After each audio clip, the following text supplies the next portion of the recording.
an extension that the masters anchor through.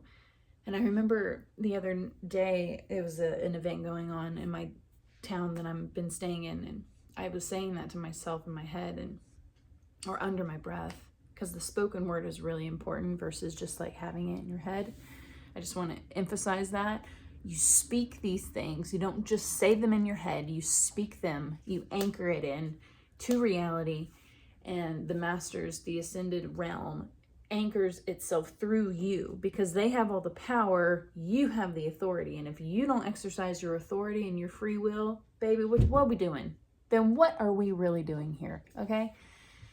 So I was saying that to myself. I am a being of violet fire. I am the purity God desires. And I can imagine, I could feel like Saint Germain and the violet flame like anchoring through me and radiating outward. And I could see the whole place like saturated with the violet flame, the violet fire, the violet light.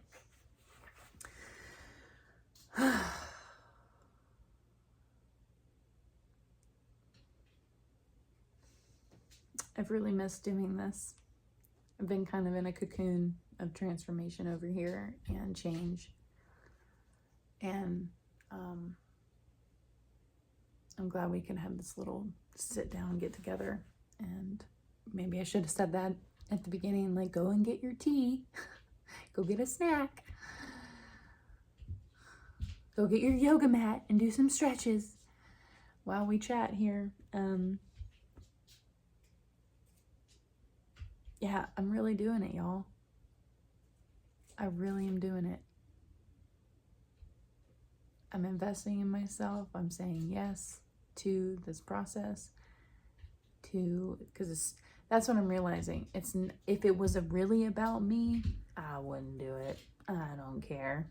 You know, I realize I have that kind of psychology, because it's not about me. This is not about me. This is about my service, not even mine. There's no me in mine. It's like, I have experience, and it is my duty to continue to keep growing and expanding and evolving and healing for me to give. That's what this is about. And so I just keep coming back to that, because that's why I find myself kind of like unmotivated at some points, or really just paralyzed by perfectionism or the unknown, because this is all unknown. All of my life is unknown at this point. There's nothing known. And the only thing that's known is like what I anchor in towards my discipline and my routines and my practices, right? Like my sense of home is within myself, and so I create that. And then anything from there is like this unknown, which is why it's been so, so much upheaval for me, as it would be with anyone. As it would be with anyone. And so I just keep coming back to the safety of my body, which is something that I've been practicing and cultivating for years of my life. Put it into practice, utilize it, be the example, lead by example, and step into the leadership that I really have to share, to offer, to emulate, and to help those who need it and who want it and who are ready for it. Because as the masters say, when the student is ready, the teacher appears.